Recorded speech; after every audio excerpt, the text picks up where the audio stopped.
এবার আমাদের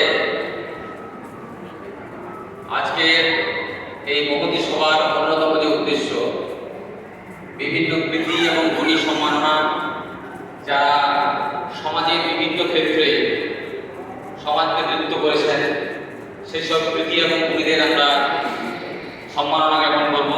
প্রথমেই আমরা সাধনা